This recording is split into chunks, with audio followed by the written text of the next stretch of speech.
Hello बच्चों, चलिए प्रश्न को देखते हैं। अभिकथन जलोद्भिद पौधे के निमग्न या तैरने वाली पौधों में यांत्रिक ऊतक अनुपस्थित या अल्प विकसित होते हैं।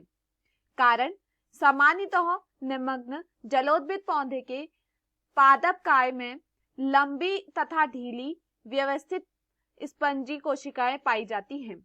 हमारे पास दिए हुए विकल्प है। विकल्प ए और आर दोनों सत्य हैं और आर ए की सही व्याख्या है। विकल्प ब ए और आर दोनों सत्य हैं लेकिन आर ए की सही व्याख्या नहीं है। विकल्प स ए सत्य है लेकिन आर असत्य है।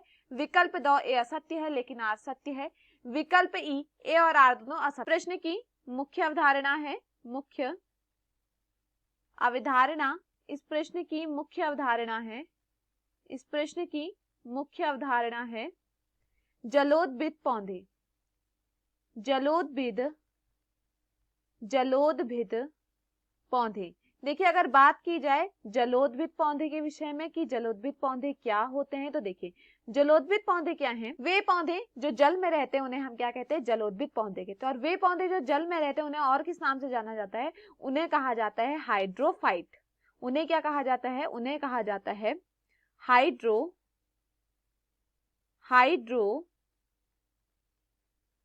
हाइड्रोफाइट्स। उन्हें क्या कहा जाता है? उन्हें कहा जाता है हाइड्रोफाइट्स। वे पौधे जो क्या हैं? जल में रहते हैं, उन्हें क्या कहा जाता है? हाइड्रोफाइट्स कहा जाता है। अगर देखिए, अगर हम बात करें हाइड्रोफाइट्स के विषय में, तो यहाँ पर क्या देखा जाता है? इनमें जो यांत्रिक ऊतक होते हैं वो खराब विकसित होते हैं या फिर उनमें अनुपस्थित होते हैं। जो यांत्रिक ऊतक होते हैं, यांत्रिक ऊतक यह खराब विकसित होते हैं। या तो यह क्या होंगे? खराब विकसित होते हैं, या फिर क्या देखा जाता है?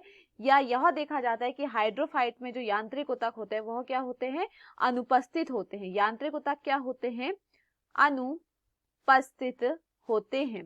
अब देखिए, इसका क्या कारण है कि यांत्रिक ऊतक क्या है? अनुपस्थित होते हैं। तो देखिए, यांत्रिक ऊतक के अनुपस्थित होने का कारण यह है क्योंकि ये क्या है? यह क्या रहते हैं? पानी में रहते हैं।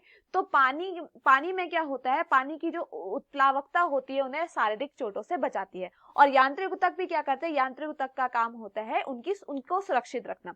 तो देखिए, यांत्रिक ऊतक क्या काम करते हैं? सुरक्षा का काम करते हैं। लेकिन अगर जलोद्भिद पौधे की बात करें तो जलोद्भिद पौधे में क्या देखा जाता है? यह क्या रहते हैं? पानी में रहते हैं। तो जो पानी की उत्प्लावकता होती है, पानी की उत्प्लावकता पानी की उत्प्लावकता उन्हें शारीरिक चोटों से बचाती है। उन्हें शारीरिक चोटों से क्या करती है? शारीरिक चोटों से बचाती है। इसलिए क्या होता है कि इनमें क्या है? यांत्रिक ऊतक इस कारण से नहीं होते हैं। तो देखिए, अगर हम बात करें हाइड्रोफाइट के विषय में, तो हमने क्या पढ़ा यहाँ पर कि यह क्या होते हैं?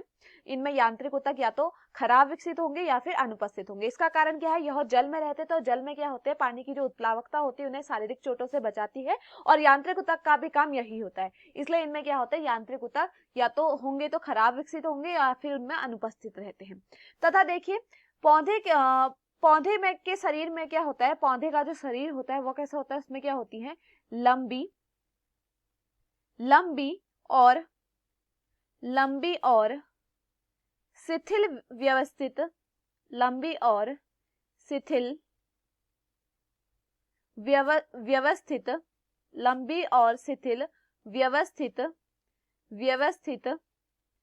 स्पंजी कोशिकाएं पाई जाती हैं। इनमें क्या पाई जाती हैं? स्पंजी कोशिकाएं पाई जाती है। स्पंजी कोशिकाएं पाई जाती हैं। चलिए, अगर हम आप प्रश्न को देखते हैं कि प्रश्न में क्या कहा गया है, तो देखिए प्रश्न में क्या कहा गया है। अभिकथन जलोद्भिद पौधों के निमग्न या तैरने वाले पौधों में यांत्रिक ऊतक की अनुपस्थिति या अल्प विकसित होते हैं। तो यह यहाँ पर क्या है? सही है।